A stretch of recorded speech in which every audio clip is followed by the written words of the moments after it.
Hello दोस्तों, इस video में हम लोग सॉल्व करने वाले हैं लेसन 9.1 का क्वेश्चन नंबर 12। सबसे पहले हम लोग क्वेश्चन देखते हैं, क्वेश्चन में हमें करना क्या है। ठीक है, देखिए क्वेश्चन में सिंपल हमें बोल के रखा है कि यहाँ पे 7 मीटर हाई एक बिल्डिंग है ना। ये 7 मीटर हाई बिल्डिंग इसका है और यहाँ पे सिंपल एंगल ऑफ एलिवेशन हो रहा है एक केबल टावर का। ठीक है, यहाँ पे एक बिल्डिंग है और यहाँ पे एक टावर है। अब टावर के ऊपर से सिंपल यहाँ पे टावर के टॉप से बिल्डिंग के टॉप पे एंगल ऑफ एलिवेशन हो रहा है कितना डिग्री, 60 डिग्री। ठीक है, तो यहाँ पे 60 डिग्री फॉर्म कर रहा है।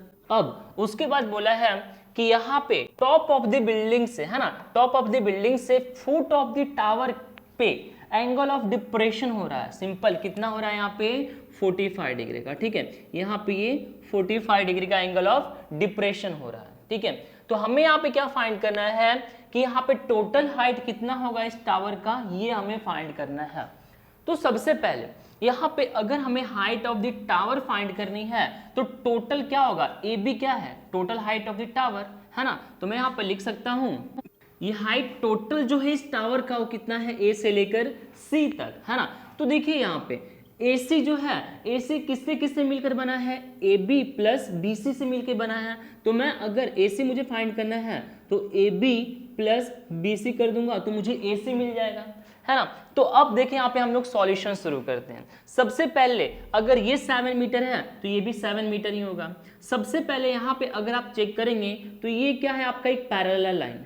पैरेलल लाइन के पास यहाँ पे क्या हो रहा है, ये आपका एक अल्टरनेट इंटीरियर एंगल फॉर्म हो रहा है। तो अगर ये 45 डिग्री है तो ये भी कितना होगा आपका 45 डिग्री ही होगा।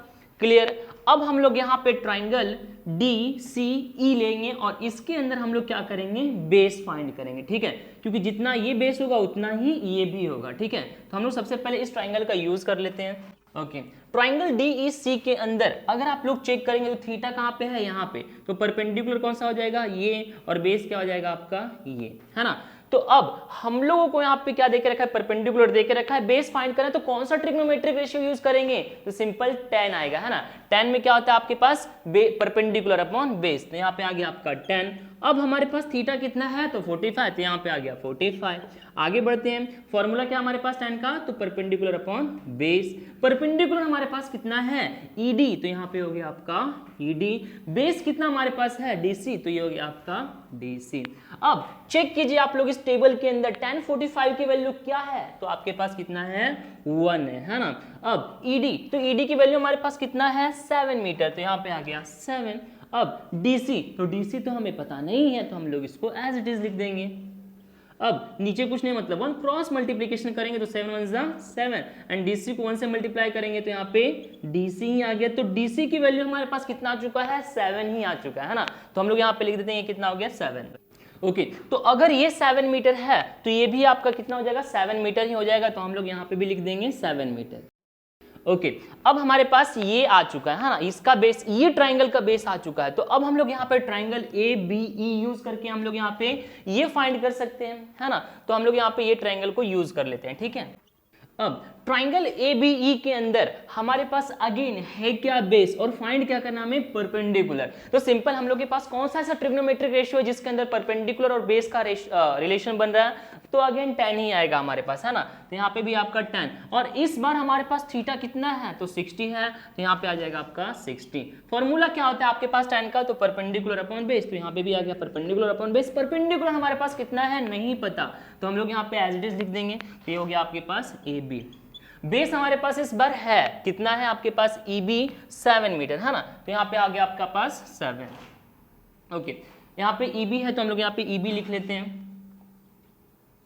अब आगे बढ़ते हैं, तो देखिए tan 60, तो tan 60 की वैल्यू हमारे पास कितना है इस टेबल के अंदर, तो यहाँ पे आपके पास है √3, तो ये हो गया √3। अब AB की वैल्यू हमारे पास है नहीं, तो ये आपका एज इट इज आ जाएगा। ठीक है, अब यहाँ पे EB, तो EB की वैल्यू हमारे पास कितना है 7 मीटर, तो यहाँ पे हो गया आपका 7। नीचे कुछ नहीं, मतलब 1 क्रॉस मल्टीप्लिकेशन करेंगे तो यहाँ पे कितना आ जाएगा आपके पास, 7 मल्टीप्लाई होगा √3 के साथ में, तो ये आ गया आपके पास 7√3। अब AB 1 से मल्टीप्लाई होने के बाद यहाँ पे AB ही रह गया। तो सिंपल अब हम लोग के पास AB की वैल्यू आ चुकी है ना। अब इसके बेसिस पे हम लोग यहाँ पे height of the tower find कर सकते हैं आराम से।